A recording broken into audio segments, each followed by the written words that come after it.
सब श्रोता समाज के नौजवान बुजुर्ग बाबूजी के माता बहन के सबके गोड़ छू के गोड़ लाग रहा बनी।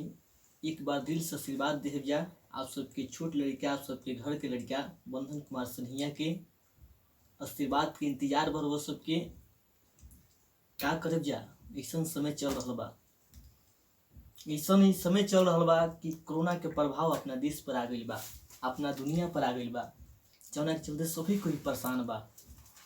तो सबसे यह कहब कि कोरोना से बची और ये पाई म्यूजिक के सब्सक्राइब करी जा और वो सबके बीच एगो मोबाइल के माध्यम से इंटरटेनमेंट भेजतन जा, मनोरंजन भेजतन जा। दूसर कोनो साधन तो हमने के पास नहीं थे। आशा ना पूर्ण विश्वास बा कि रोज सबे एक पसंद करब जा और प्यार दुलार जरूर देहब जा।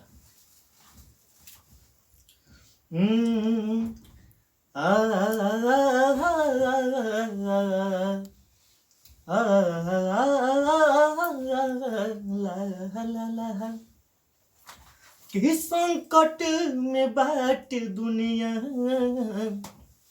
सभे करता रजिया, कि संकट में बाट दुनिया सभे करता रजिया।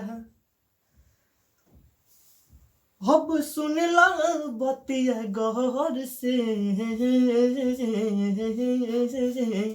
बस तने करा हे राम जी, करो न धरे न अब के हुआर के।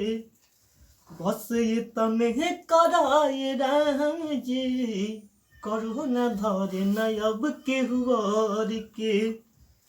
लागल बा लॉकडाउन रहे सभे घर में, सुनसान लागता रे गहुआ शहर में। बंधन कहे हाथ जोड़ी, विकास कहे हाथ जोड़ी, नजर फेरी दुनिया उरी, नजर फेरी दुनिया उरी।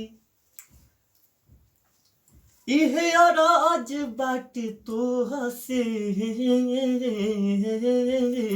बस तने करा हे राम जी, करो न धरे न अब के हुआर के। नमस्कार, प्रणाम। अच्छा लगी तो पाई म्यूजिक के सब्सक्राइब कर देव जा और साथ ही सभी श्रोता समाज की हमारे तरफ से नमस्कार, साथ में गुरु जी के भी नमस्कार।